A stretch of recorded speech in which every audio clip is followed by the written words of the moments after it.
In the space of 9 months, there were 2 sets of back-to-back murders that took the world by storm. The victims' faces and the culprits responsible got more screen time in that year than the President of the United States did. I'm referring, of course, to the murders of Gabby Petito and the 4 Idaho college students. And you can understand why the world was so horrified and fascinated by these cases. I mean, you have 5 fresh-faced kids with their entire lives ahead of them, just ripped away from this world in the most brutal and hideous way possible. Gabby is a tale for another day. For now, I'd like to focus on the Idaho 4 and how this terrible event came out of nowhere, proving to us all that no matter who you are, where you are, or how innocent, no one is safe from the monsters that hide in the dark. Here's the case of the Idaho college murders and the sick individual who targeted them out of nowhere. Let's get into it. Before we get into the nitty-gritties, there are a lot of characters to go over here, so let's start with the victims themselves. Naturally, there's a lot of crossover with the victims, since they were all good friends. So we need to look into why they just happened to be all together on the day of the murders. Ethan Chapin was part of a set of triplets from Vernon, Washington. The 20-year-old and both of his siblings were enrolled at the University of Idaho, located in the town of Moscow. Ethan was part of a fraternity, but spent most of his time with his girlfriend, Xana, who was also part of a sorority, but lived in a house off campus. Xana worked part-time at the Mad Greek restaurant alongside her friend Madison Morgan. In 2022, the 2 of them moved in together in a shared home with other students. The 3-story complex had 2 bedrooms and 1 bedroom on each floor. On the ground floor were Dylan Mortensen and Bethany Funk. On the second floor was Xana, who shared a room with Ethan, though he wasn't officially living there. They were together all the time anyway, and everyone just accepted him as part of the household.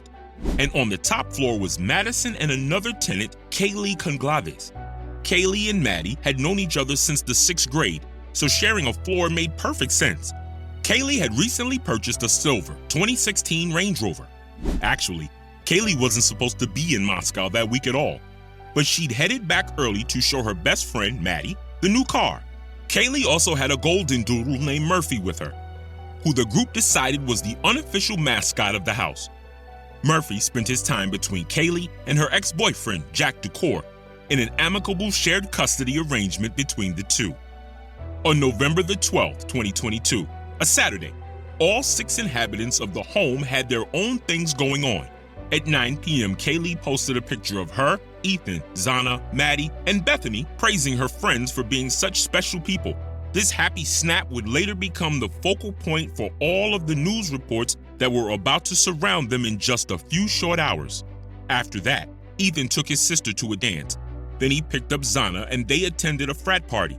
At 10 p.m., Kaylee and Maddie went out to a sports bar called the Corner Club, and the shared house on King Road stood empty at midnight while everyone was out doing college kid things, except for Murphy, who was dutifully awaiting his human's return. Now, Sunday morning, Dylan and Bethany returned sometime before 1 in the morning, while Maddie and Kaylee left the sports bar just a little after 1 in the morning, but not before stopping at the Grub Trucker's food truck for some food. Luckily, their spot at the food truck appeared to be filmed on a live stream. It's a little jarring to see them smiling and laughing at 1:42 a.m. when you know what was about to happen 2 hours later.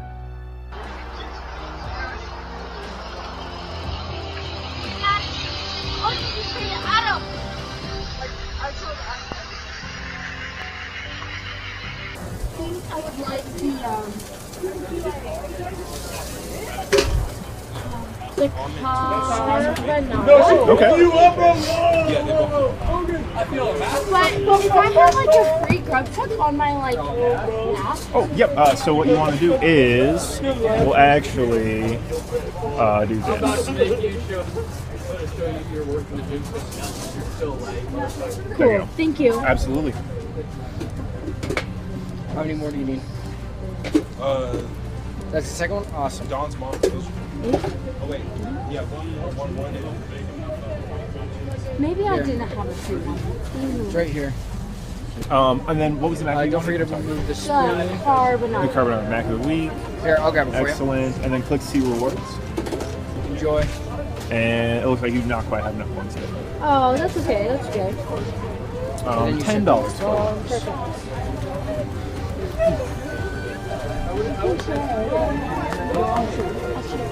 I do have a big burrito pork here for you. Cool. Thank you. $47. Thank you very much. Where'd the pen go, guys? Where's my pen? How are you guys doing? They were dropped at home at 1:59 a.m. and caught up with Dylan and Bethany, who were still awake.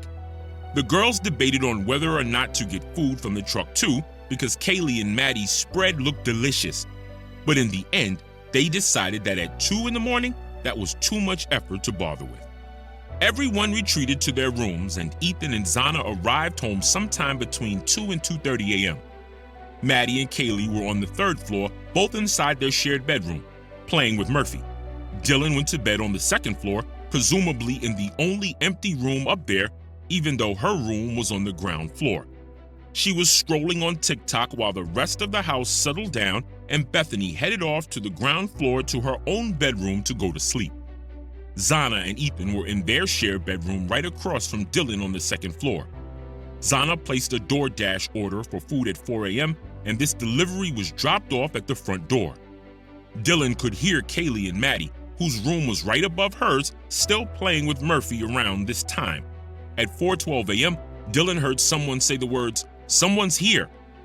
To her, it sounded like Kaylee, but the voice came from across the hall, so police assumed that it was Xana, since she and Ethan were both still awake and waiting for their food to arrive, and they were in the room where Dylan heard the talking coming from.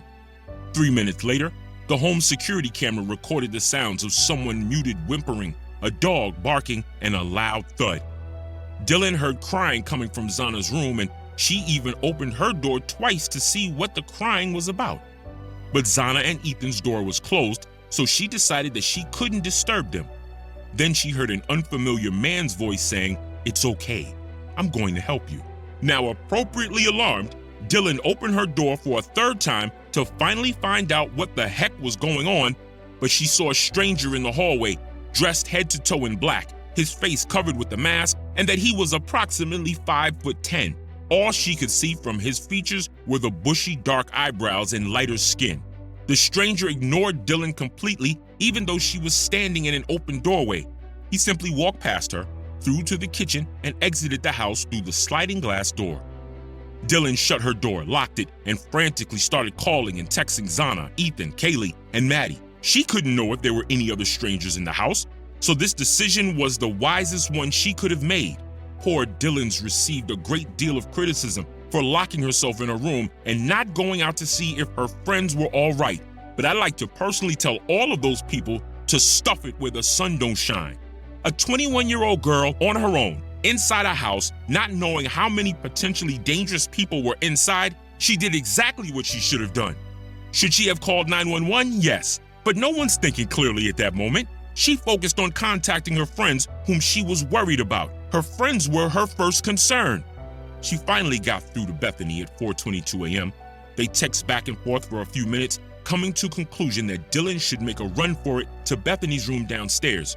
So Dylan ran. As she did, she caught a glimpse into Xana's room where she saw Xana laying on the floor. Dylan and Bethany thought that maybe Xana was much more intoxicated than she first appeared and had just passed out on the floor. She only caught a small sliver of Xana's hair through the small crack in the door, and she didn't catch sight of any blood or anything concerning in that quick sprint across the hallway.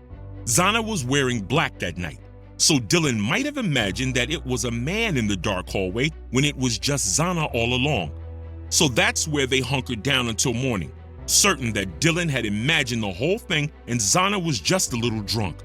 But despite trying to convince themselves that Dylan was imagining everything, neither Bethany or Dylan could bring themselves to leave the safety of Bethany's room. So she called their friends Emily and Hunter to come over to see if it was safe to come out of their rooms.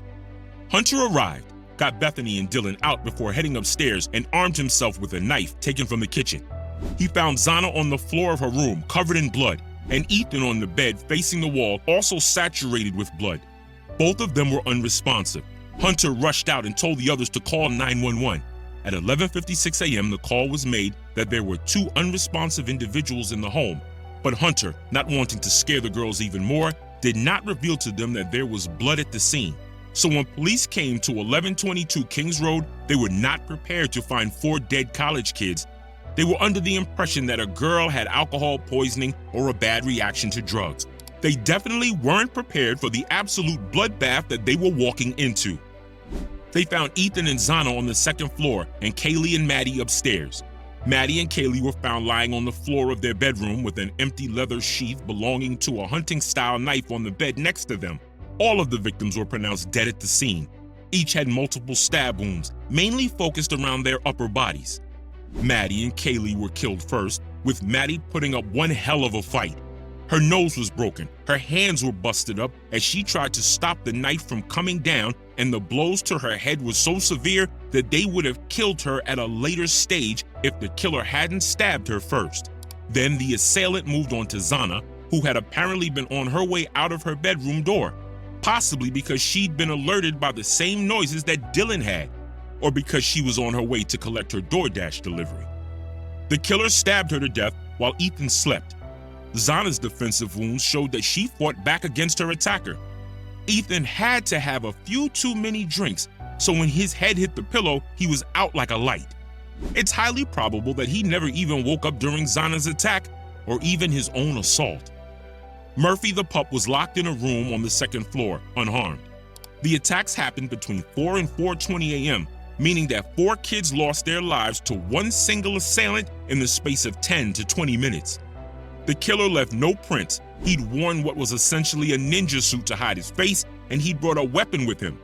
Police were sure that this quadruple murder was planned, and judging by the fact that there was only one knife used in the attack and only one set of footprints outside, they were probably looking for one man.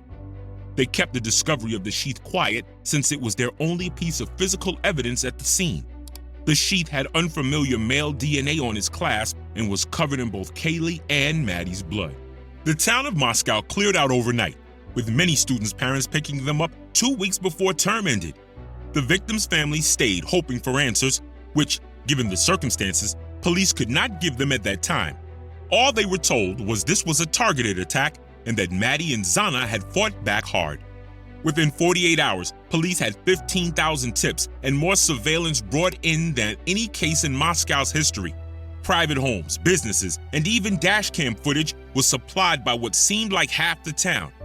Given Xana and Dylan's data records, the DoorDash delivery and Dylan's sighting, they had a pretty small window to examine, making their jobs much easier. At 3:30 a.m., a white Hyundai Elantra with no front license plate was captured on several home security systems. It circled the block where the victims lived 3 times.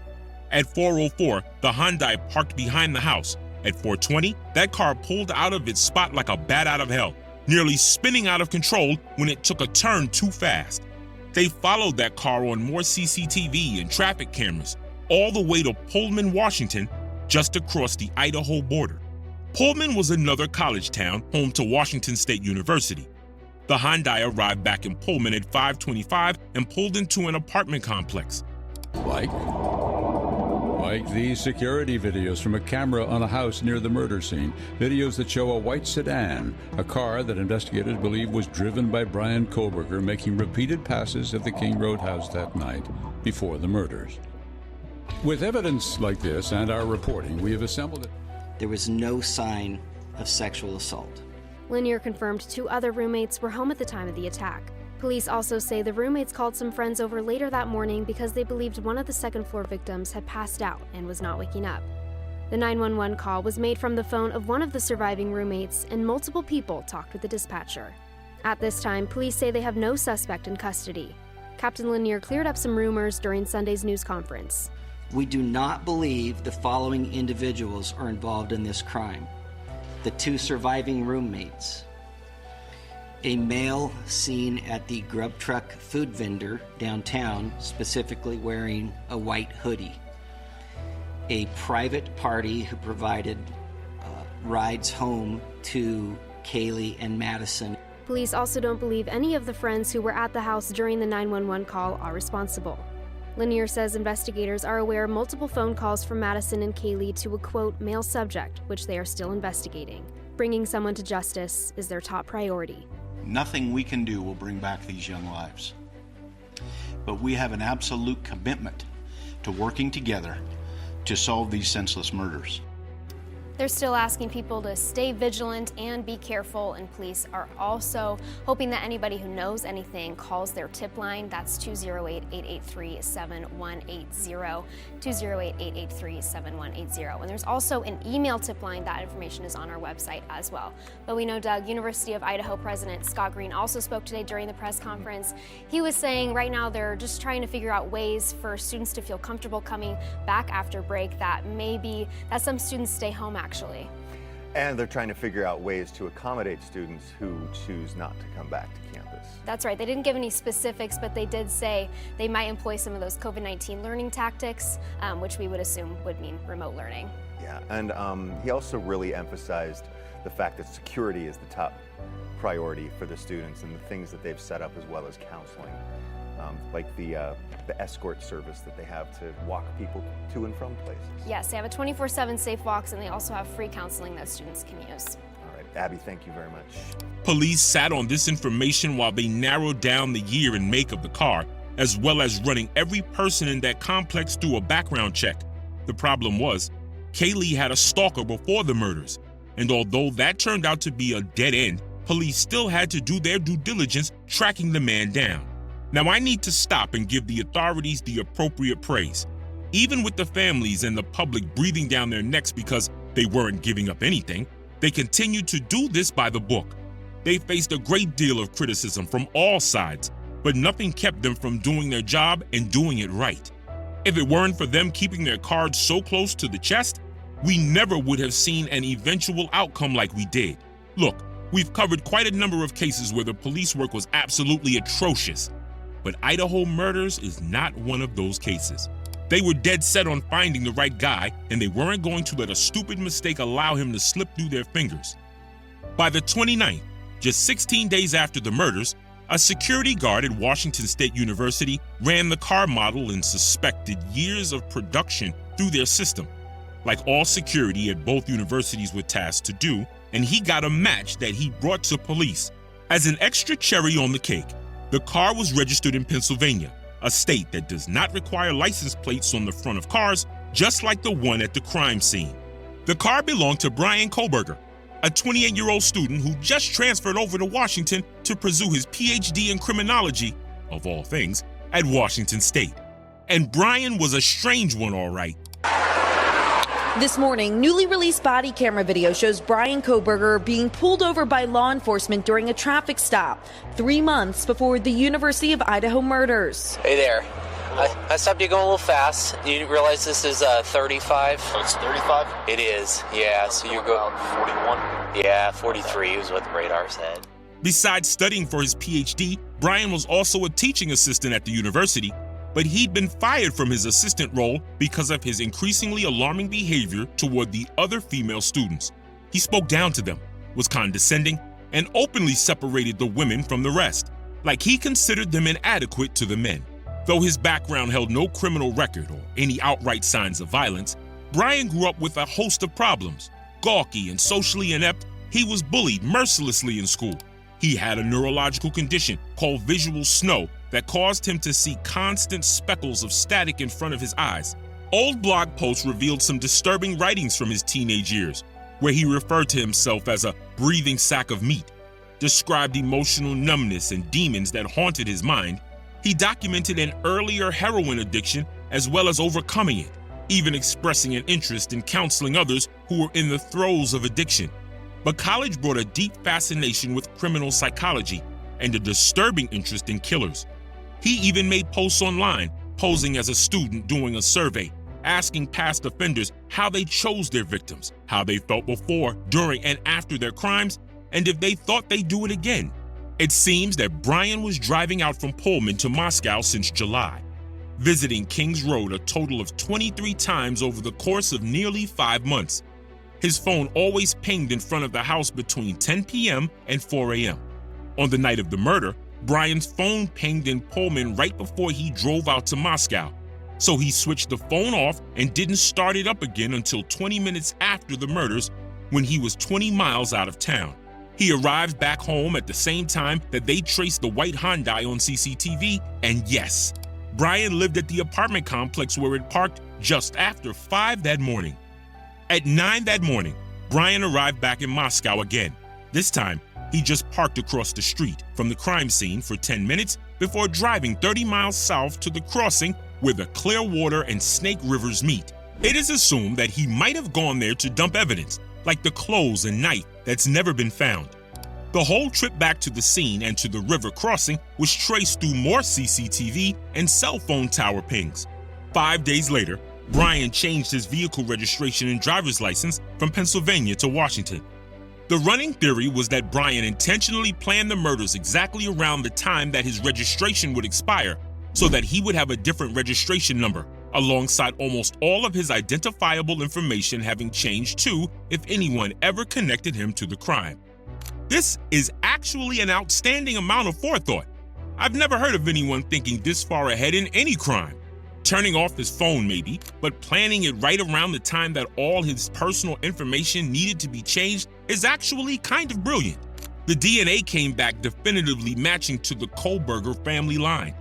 They didn't just have Bryan's DNA to match the sample with just yet, but they now at least had enough reason to get a court order for it when they finally made the arrest that they were quietly and patiently working up to. That December, authorities were already watching Bryan while he was at his parents' home for the holidays. They collected trash from their outside garbage bins and ran the DNA found on items that Bryan threw out. It was a Q-tip used by Bryan's father that was definitively linked as the paternal figure of the person who left their DNA on the knife sheath at the crime scene. On the 30th of December, exactly 47 days after the murders, Bryan was arrested at his parents' home. Outside of watching videos on Ted Bundy on the day of the arrest, there was no evidence inside his parents' home, his car, or at his apartment. This guy cleaned it all like a professional. He even deconstructed his car to do a masterful job of cleaning everything up. The bit of digging revealed a past Amazon purchase of a K-bar knife, matching the exact proportions of the stab wounds on the victims, and you guessed it, that sheath was the exact model, down to the branding as the one that was found next to Maddie. Further examination of his electronics revealed an even darker history. Bryan might have known just about everything about getting away with murder from the physical side of things, but he was pretty clueless about properly deleting his search history. He'd been following Maddie for months, even longer than he'd been watching the house for. He'd saved a lot of her Instagram photos, and he even tried to DM her a couple of times. It's assumed that he ran into Maddie at her waitressing job, and when his advances were rebuffed, he decided to watch her from afar instead, slowly concocting a plan to kill her. So Kaylee's stalker wasn't the one they should have been focusing on. Bryan was lurking in the background all along, and not even Maddie knew that she was being followed. He was denied bail and called on his right to remain silent during his hearings, forcing the judge to decide on his behalf on a not guilty plea. The prosecution made it clear that they were seeking the death penalty in this trial. While both sides prepared for their time in court, graduation came around. Kaylee, Maddie, Ethan, and Xana were all issued their degrees and honored like they were still there. Their families collected their certifications and stayed longer to witness the house on Kings Road being torn down. Everyone agreed that too much violence had occurred there to allow it to continue to haunt the town. It took 2.5 years before the case went to trial, and that's thanks mostly to Bryan's team extending dates to avoid the inevitable. When it was revealed that the DoorDash driver could positively place Bryan outside the house when she delivered Xana's order, Bryan caved and took the plea deal. Plead guilty and get 4 consecutive life sentences, one for each of the victims, in exchange for the death penalty to be taken off the table. There was no way to get out on top of this trial with DNA, a witness, and copious amounts of CCTV and cell phone pings that definitively placed him on a congruent timeline that matched up perfectly with the crime. The low-budget Severus Snape was marched off to his hole in the dungeon where he belongs at the end of 2023, without bothering to give any explanation or reason for his actions. The reigning theory, and the one I agree with too, is that Bryan was after Maddie all along. He'd gone there thinking that Kaylee wouldn't be there, leaving Maddie alone in her room, but Kaylee came back early. Bryan went straight upstairs, no detours, meaning that Maddie was his only target. But when he walked in with Kaylee there too, he killed them both. Had he found Maddie alone, it's possible that he would have taken her hostage, or maybe he had plans to assault her in other ways. Whichever the case, Maddie was the one who put up the biggest fight, so his attention was mostly focused on her. When he went downstairs, he ran into Xana on her way out to get her delivery. He killed her quickly and killed Ethan for good measure, so that there'd be no witnesses left behind. So why leave Dylan? It's possible that with everything going on, Bryan didn't see her in his rush to get out of the house, even if she was standing right in front of him. People have tried to draw parallels to various killers, and they've dug into the psychology behind a guy who never showed any outward signs of violence, who'd never gotten into any physical altercations, and who was obviously well above the average intelligence. All hoping to explain his heinous actions somehow, to give some clue as to why these four healthy, bright, happy kids were chosen months in advance to be the victims of his sick fantasies. But in my opinion, Bryan Kohberger was born wrong. He wanted to make others who lived fulfilling, joyful lives suffer because he's a sad, lonely little cretin who chose a life of depravity in his head over healthy human interactions. If Maddie hadn't caught his eye, then some other innocent girl would have become the focus of his obsessions. This is another one of those cases that gets me boiling with anger. Everyone focuses on Bryan, wondering why, causing us to forget that Ethan had a brother and sister who'd been connected to him since their conception. Xana, the gymnast, an outrageously funny ball of energy that lit up the room.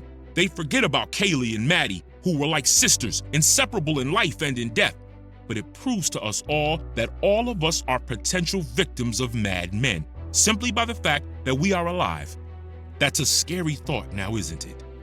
That's my take on the case of the day. Now you know your part. Like, share, subscribe, and don't forget to weigh in the comments. Evidence Obscured is here for you 3 times a week, every week. See you in the next one, people. Cheers.